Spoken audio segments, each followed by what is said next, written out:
Hey everyone, and welcome back to another video. So I saw this very interesting VOD recently of Chovy'S Akali up against a Nico where he managed to get 10.8 CS per minute in solo queue. Now, the reason this is kind of interesting or kind of important is because, one, this is not a very easy matchup to play. So naturally, you're kind of expecting to be a little bit behind in CS. On top of that, getting 10.8 CSPM on any champ in solo queue is a lot harder than it used to be because of the camp changes that Riot made. It's much more difficult to kill jungle camps, right? Especially for a champ like Akali. So having 10.8 CSPM in a bad matchup, I think is very, very impressive. So in this video, there's two things I'm going to look at. One, how does he play this lane against Nico? And two, how has he managed to get his CS so high in the mid game? And to be honest, I'm watching this not just for you guys, but for me as well. I'm interested to know. So what I'm going to probably do is we'll look all through the laning phase, and then we'll probably skip through the mid game. I don't think I'm going to watch all the team fights because it is a very long VOD, but we're going to focus on those two things. So by the end of this video, and I'll timestamp it at the end, we should have a really good idea of, how is he getting all this CS, what are the key points, and also how is he laning up against Nico. So first off, I will real quick show you guys the runes. You can see down there, he's gone for the, pretty simple early game setup. This is kind of required versus a lot of ranged champs.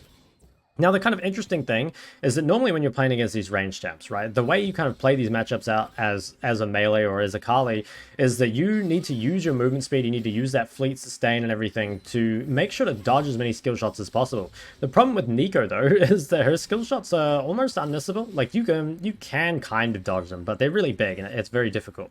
So one very key thing when you're up against, a champ that you can't really pressure early, like, I don't think Akali is ever planning on getting a kill versus Nico early, right? You're mainly just looking to sustain early game. So what are you trying to do? Well, one, you don't really have to use cooldowns on your opponent. Obviously, you can look to queue them when it's convenient, right? Like if Nico walks too far up like that, she can be punished. But for the most part, you are just trying to use your cooldowns to get CS. Another thing you can do is like when your opponent thinks you're going to go for a creep, you can walk up and try bait that cooldown out of them. So that can be a way. You can kind of see here. It wasn't quite done, properly, I would say. Like, it's kind of, normally what you do is you decide, am I actually going to get this creep or not? And if you are, you walk up, you try and bait it, and then you're just like ready to dodge the skill shot, right? So here Chovy thought he could Q it. Either way, it gets the cooldown out of Nico, and that's fine for Akali, because as the person on the losing side of the matchup, all you're really looking to do is just stabilize the early game. If you can, cycle your Qs, your Ws, your Es, if you can bait out any additional like cooldowns here and there, that'll buy you breathing room. And it's really, really important that you buy yourself some of this, because if you don't, you're just going to end up super low in health. I think here was another example, by the way, of this creep as it gets low. Chovy kind of thinking like, okay, I could go for it, or I can use it to like bait out a cooldown, right? And it is then able to, he walks away from it, doesn't end up getting hit by the E. So be willing, I guess, to do this. Obviously, you don't want to do it on every creep, right? You need to be willing to go for some creeps. But like, on one hand, you want to use your sustain. Like, you've got to remember that you can pay for creeps with sustain, but also don't overdo it, right? Like, your sustain can only do so much. So you kind of want to, like, be putting your second wind on cooldown, be putting your D-shield on cooldown without taking too much damage at the same time. It is quite difficult, admittedly, as he gets ganked by a level 4 Fiora. I don't think I've seen that before, but either way, he manages to get out and is then able to go back to his lane. And this is fine. So remember that when you're on low HP with D-Shield, you are healing more. So you're able to just like kind of sustain in this lane. And it's actually quite nice for him because I think Nico was forced to recall. So that's like really, really good, because that means Nico did not get to spend like a whole bunch of gold. And obviously that's kind of like a nicer thing about having like higher level teammates on your team, as they might bail you out. At the same time, if you're playing in a low reload game, like you're not going to get pressured as much in the lane, so you don't need bailing out as much. But let's see the first recall here. So first recall is very, very crucial in any matchup, but particularly in these ones. So let's see what he buys. Goes home, he gets boots. So boots can be very, very important.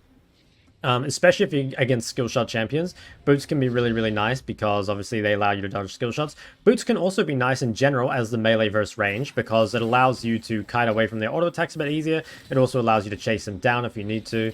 And what else has he gone for? So he's gone the amp tome and the refillable. So refillable pretty naturally for the sustain. Makes a lot of sense. He needs as much sustain as he can get. The amp tome might be kind of surprising. So some people, I think, might just go like a null magic here and be like, okay, I really need to sustain the lane. I just want extra tankiness.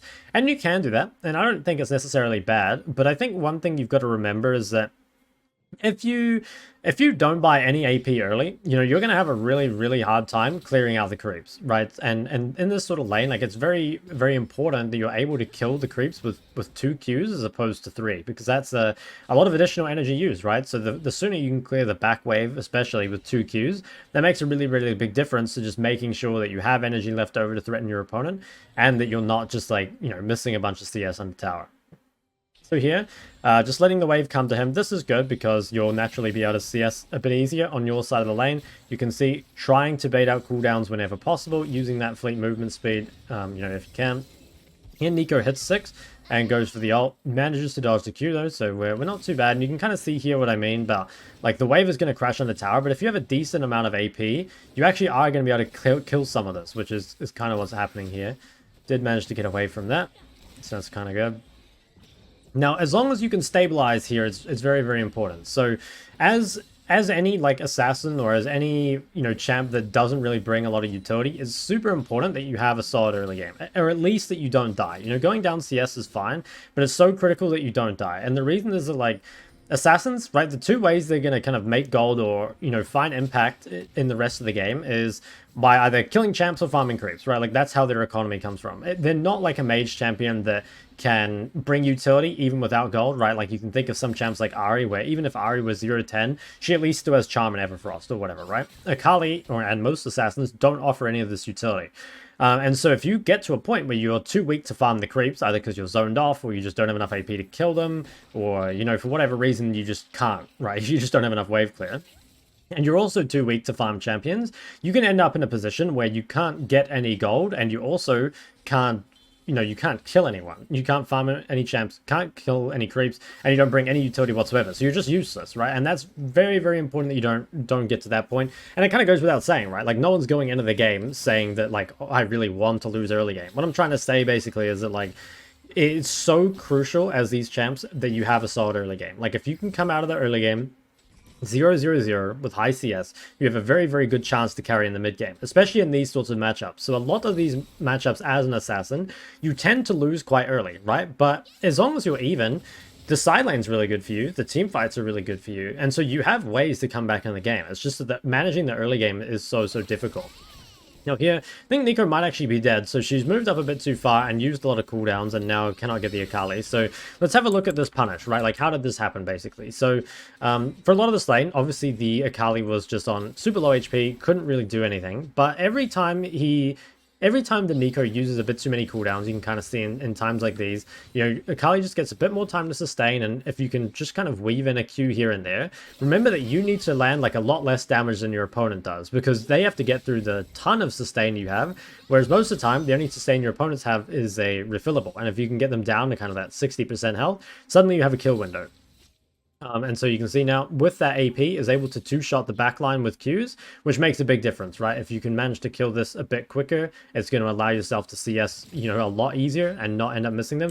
And this is something very important as well. If you're playing, well, pretty much any champ, right? You want to prep the wave, or at least like partially set it up so that you can CS a lot of it without actually having to last it. So you can see here, for example, he gets 3 of these 6 creeps without even having to like actually last it with an auto, just because he like prepped the backline first, right?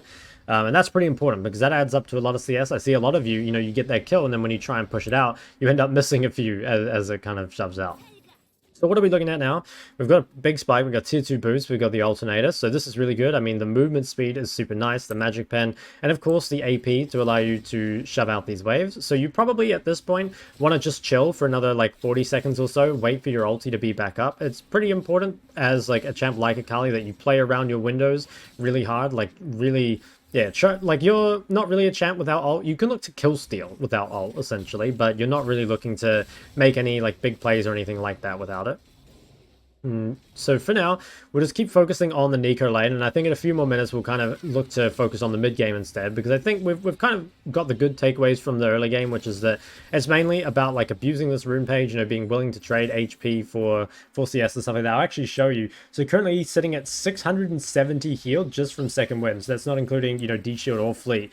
That's a lot that just comes from those minor runes. And that's another thing to remember, and this is not Akali specific, but a lot of the time, early game runes allow you to scale better. Now, I know that sounds weird, but it's basically because, like, you know, I see a lot of people would take stuff like, maybe not an Akali, right? But they'll take greedy runes like Gathering Storm or First Strike, or maybe like Conditioning Overgrowth, and matchups where they shouldn't. And so the problem is, even though you've got this really good scaling, you end up too far behind in the lane. You end up like down in CS, down lots of plates, that you actually end up being further behind than if you had just gone for the early game runes, right? And that's kind of what's happened here. Is like, sure, Nico has been like punishing Akali really hard all lane, but ultimately, like, Akali is actually up CS, and Akali hasn't lost any plays. So Akali's in a really, really good spot. And if the runes make that difference, then it's definitely, you know, definitely worth looking for.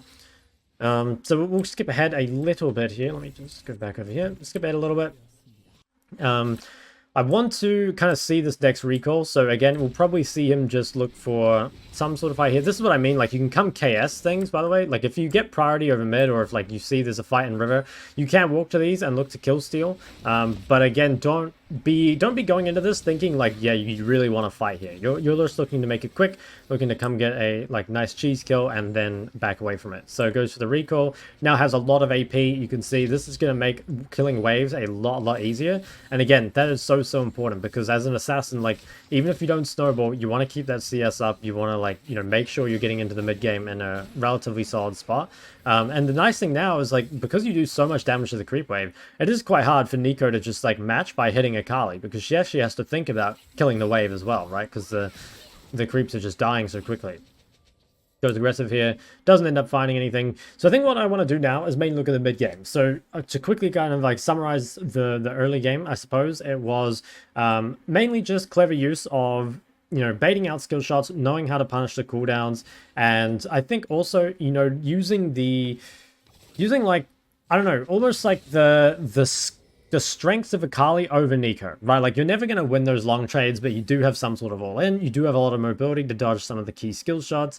You have, like, windows to all-in, I suppose. You know, just all that sort of stuff. I guess, like, the most important thing above all, though, was just, like, making sure that you avoid whatever damage you can. Like, naturally, if you just sit there and take all the damage, that's, like, really bad. You know, you're eventually going to die. But if you can kind of rotate your cooldowns, like your QWE, bait out cooldowns from Nico whenever you can, you know, use that sustain to get some of the creeps, like, eventually you will be able to win out. So hopefully that kind of makes sense. At least it makes sense in my head. Let's look at the mid game then. So we're entering the mid game, you know, coming out of laning phase, 130 CS at 13 minutes, which is already quite good. And you're coming into it with a proto belt. So when you come into mid game as an assassin, right, the nice thing you have is that while you did lose the 1v1 pretty much all early game, you generally should win the 1v1 in side lane, unless you're like very far behind. And that means that it's quite difficult for your opponents to push out against you. You can generally push further than they can. And you can also like easily get prime in the side lane and then rotate to other lanes. So at least for now, it's just going to be clearing mid, so it isn't going to go to the side lane just yet. But we'll kind of skip ahead to when he does, because that's mainly what I'm curious about. Some fighting with a Nico here. Just gonna try find the mid game. So gets involved with some skirmishes. Like I said, I don't really want to watch all the skirmishes because I'm mainly interested in, you know, how is it getting so much CS. Okay, so this is probably where the mid game starts properly. 150 CS at 15 minutes, and we're in a really good spot, right? Like, we win the side lane against Nico, we probably win the side lane against Fiora. So what are you thinking at this point? Main thing is to try and push out the side wave as far as you can comfortably. And normally, you can't push super far if you don't have vision over river. But the thing with Akali is that she's very hard to gank. And a lot of assassins are like this, either because they have a lot of mobility, or, you know, they just have a lot of threat in a 1v1 or a 1v2. So he's just wanting to push these waves out as far as possible. Another thing is to make sure that you try and get as much of this wave without having to actually last hit it. So you'll kind of see that, like, in terms of creeps actually last hit, he last hit that first one, right? But the rest of this is 4 gotten with that Q, basically. You know, he gets all 4 of those, and then he just like last hits the rest with like his abilities. It's very important that you're not bleeding like random CS here and there just to missing it. And the easiest way to make sure you do that is just to prep them properly. So here, after pushing the wave as far as you can on the side lane, you always have a choice. And your choice is like, you can recall, you can roam and use your priority, like you could roam mid, or you could hit the tower. So here, it's like, can we hit the tower? Like, no, I don't think we can take a tower into Nico, at least not yet. Could we rotate mid? Maybe, but our mid lane's not in lane and our jungler's off the map, right? So probably not. Could we wait around Dragon? Possibly, but I think we probably have a lot of gold, so we probably want to reset. So I think at this point it just makes the most sense to reset. He buys an alternator and an oblivion orb. So clearly he had quite a lot of gold, right? So it makes sense to reset. Now when you path out a base, that's another choice you have to make. You know, where am I going to go? So typically you would just path to dragon here, right? Like a good rule in solo queue is just to be fighting for all the dragons. However, when you have TP, it's pretty important in solo queue that you're finding a way to use TP. And the way to do that is either you go to the other side of the map and then you TP to the objective, or you can just like TP to places early and get set up. You can TP for tempo or anything like that. You know, like you might just want to TP bot for the farm. Here, Akali feels comfortable going topside because his jungler's up here, so it doesn't look like the dragon's being contested anyway. Instead, can just like play for this kill on Fiora. Now, it didn't end up actually mattering, and so what Akali can do here is just TP back bot for tempo, I'd imagine. Yeah, which is what's going to happen, right? So again, very important in solo queue that you're finding a way to use TP. It's very easy, I think, to just end up not having a summoner because you're not really using it.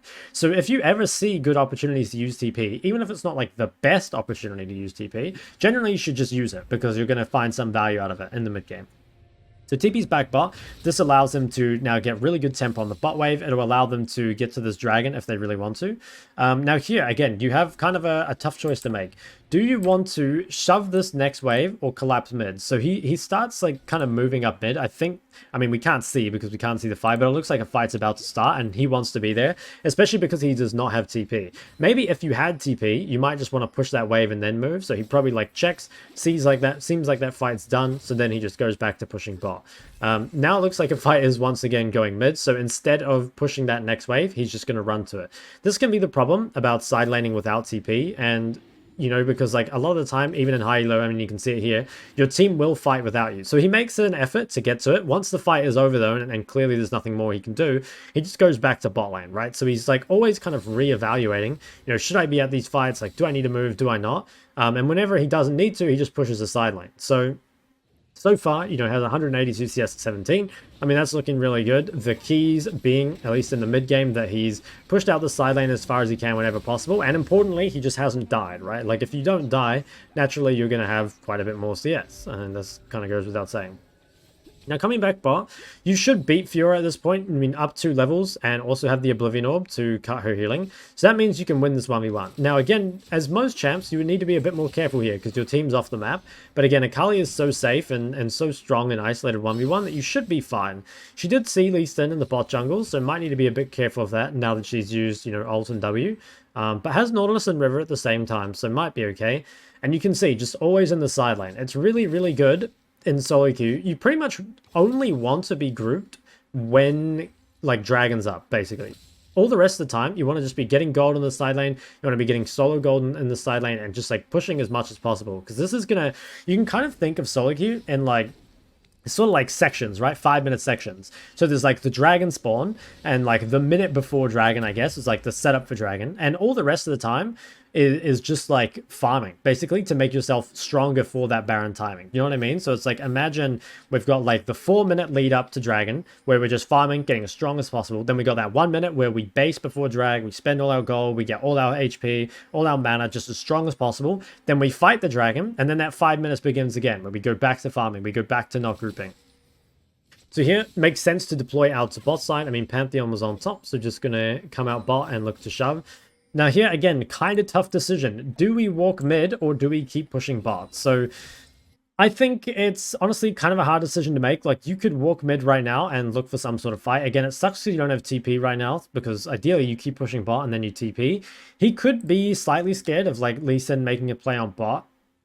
Maybe, I don't know. It's hard to say if he's actually scared or not.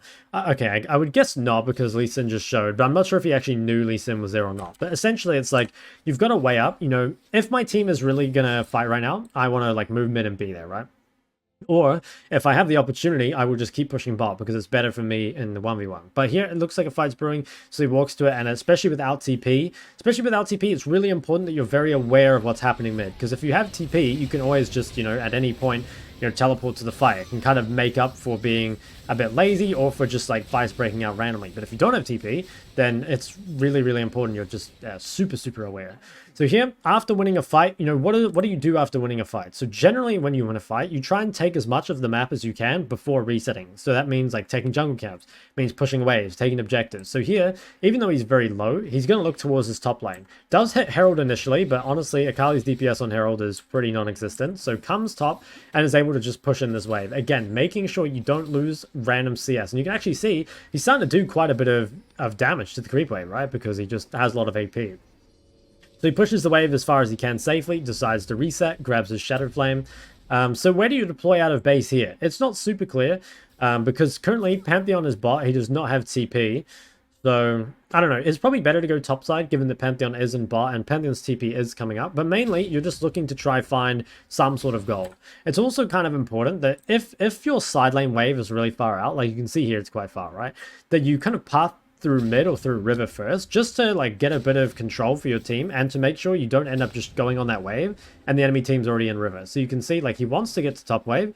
For now though, he's just going to come kind of like clear river, get a little bit of kind of protection for himself. And now he comes back up to the side lane. And this is a super hard winning 1v1. So currently Nico is level 12. He's level 14 and he's, massively ahead in the 1v1. So don't really need to be scared of anything. Now Nico still does a lot of damage, you can see. But at the same time, like he has more sustain on the Akali and the kill threat is definitely higher as well. Looks like a fight will happen here, and honestly, it looks like they're just dead. So we're not going to worry too much about this. Again, same thing over and over. Whenever possible, just pushing that side lane as far as he can. If people match or if he can't take towers, like he won't go for it. If he's too low, he will look to reset. It's really, really good if you can reset after pushing waves. In the same sense that when you do it in the laning phase, if you reset after pushing a wave, it just means you're not going to lose anything for it, right? Like if you pay attention to that top wave there, if you push it all the way in, it's eventually going to push back out. And he's just going to be able to collect it. Now here he TP's top, and this is kind of an interesting call.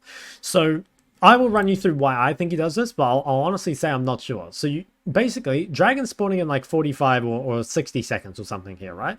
So the problem you have is if you walk top, it's going to take you so long to get here, and then you have to immediately TP to drag, right? Because that's pretty much what's going to happen. And also, you're going to lose any control you have around this dragon objective because you're too late to the play, right? Like, if you end up showing up at drag 5 seconds before it spawns, unless, like, the game is really one-sided, which admittedly it is, it's going to be really, really hard to contest, essentially, right? So something you can do is just TP immediately on the map, push the wave and try and make someone answer the top wave and then walk down to dragon instead. So this is another way that you can kind of use TP. And I need to make a video about using TP in general because it's honestly quite hard to use. There's a lot of skill to it. So you can see he pushes top and now is able to move down the map if he wants, or he could continue pressuring top if he wants. Because dragon is spawning, I think it probably makes more sense to move down the map, and you can kind of see that's what he's doing here. In the meantime, like that top wave is being lost. So he finds Nico here, looks for something on her. Don't think he'll be able to kill, and using the ult could be a mistake, but he is going to get out. So they end up not playing for drag. This could be that, it's only second drag and it's not super important. But either way, like, he had the choice. And I think if his team had gone to drag, he would have gone too. It's more that he's playing around, like, what his team is doing. So he continues to shove in the wave. Looks like we just have, like, another big skirmish here. Doesn't really matter, though, too much. So it's now starting to get pretty high up on the CS, right? We're currently sitting at 244, as this Nico should die, I think. Oh, actually gets out. Yeah, ends up getting out. But you can see, okay, once again, pushes the wave all the way in before resetting. So we're at 250 CS 23 minutes. So we're not like out of control yet, but we're feeling pretty good. We come for the reset, and currently no one is matching Fiora, so we're going to go answer it. So we come out bot. And the nice thing is now we have like a ton of waves to push because we want to push the spot wave all the way out. Now, something that changes here, though, is that blue team is actually doing Baron, right? So like right now, without TP, you probably can't push bot, and especially now that Fiora commits, or I guess it might be Nico. Someone commits their TP to mid, Akali decides, okay, I actually can't shove this wave anymore because I know that there's going to be a fight on top side, right? A lot of the time, these fights, they are semi-random, right? But they can be like telegraphed too. And it's really important that in the mid-game, you're just staring at your minimap. You probably see me do this in the road to rank 1. Like, whenever I'm in the mid-game, I just like, I'm just like looking at the corner of my screen constantly, just checking, what are they doing? Is my team fighting? Where is the enemy team and stuff like that? Now, this is pretty weird, I would say, Like, this is kind of a play made off tempo. I would say at this point, you should probably go back bot. I think it's better to go back bot, you know, shove out the wave, and that makes sure that you have, like, the wave pressured for drag. Especially because, like, this top play is already over, right? Like, you can see everyone's resetting, and there's not really anything for it. So he opportunistically finds a kill on mid, but I think this is very, in my opinion, is very random, and it's not actually that good. You know, like, he ends up losing flash. I guess if he can get more kills, okay, it's going to become a full-on fight, so maybe he can get more kills. No, ends up dying. Okay, so it ends up being a pretty big mistake, and I think it is a macro mistake, as I said before. So I think coming to this play initially is good because there was that kind of, like, play around that Baron. But I honestly think, like, after the play is over, it is just better to go back down bot. But let's skip ahead. So that kind of, you know, ruins his CFs a little bit. 254 at 25. I mean, it's still very, very good, don't get me wrong, but it's a little lower than it was before. So again, all right, we deploy out to bot. We want to push this wave as far as possible. If we can get it to tower, that's always going to be ideal. And then here it looks to reset. I imagine he just has an item probably. Yeah, so he had the Zonya, so he looks to reset. Now deploys to top side. So here, you know, every time you walk out of base, just look at the map and see which waves are being farmed. So Pantheon's farming mid, Jinx is farming bot. The only place to go is top. And this time you have TP. It's also quite good, I think, if you can match Akali to Fiora in the side lane, because Fiora can't really make any headway into Akali. Even if Fiora is probably, like, pretty hard to kill with all the magic resist, it should be fine. So at this point, I think Akali just pushes top as far as she wants and then is just watching the team fight. I think if you didn't have TP here, you'd probably want to start walking mid. But given that you have TP, you kind of use that to allow yourself to not be grouped, right? Remember that TP gives you permission to side lane in a lot of ways. So it keeps pushing top. We'll keep going. Again, pushes the wave as far as possible. It's a really big difference, by the way, if you can shove the wave all the way into tower as opposed to just, like, 3/4 of the way there. Because what happens, right? Like, let's say you leave this wave right now, is that this wave will kill this wave and it'll probably kill one more wave. So you essentially, like, yes, you build a slow push and that does pressure your opponents. It also makes you lose quite a lot of creeps. So whenever you can shove just all the way, that's going to feel really, really good. And obviously, like, the further you can shove, the more urgent it makes your opponent's reaction. Like, if they want to, like, come get this wave, they have to come sooner. And it also gives you more time to do whatever you want, right? Like, if you push this wave, you're able to do Krugs or, like, roam for longer or base for longer or whatever.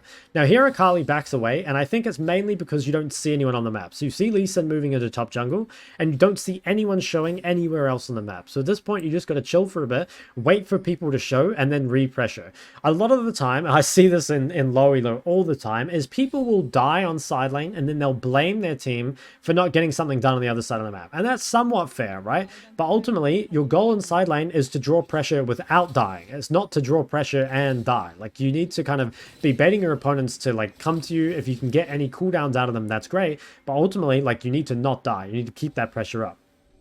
So shoves wave all the way in. Now here looks at the Krugs. So most champs, when they shove a wave all the way into tower, can look at jungle camps.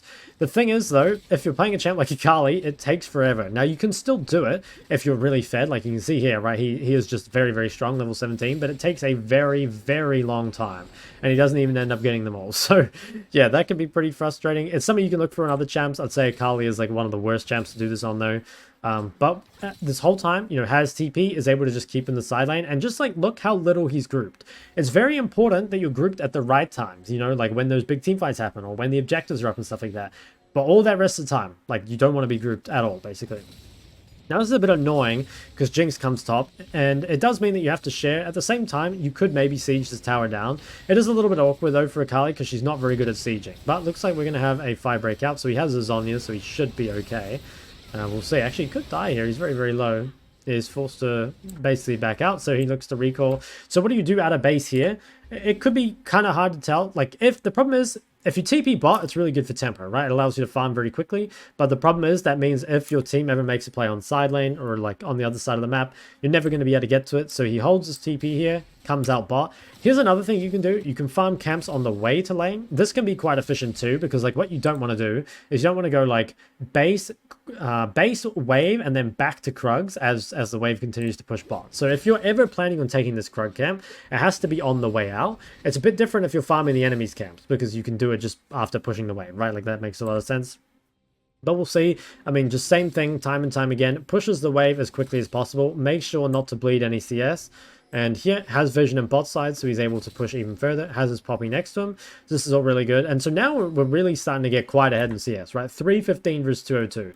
And pretty much it is just off the fact that Akali gets prio in side lane versus Nico, and she's using that priority really well to continue to keep her CS up. Right here, looking at the wolves, takes forever, but is able to take them. So, you know, better than nothing.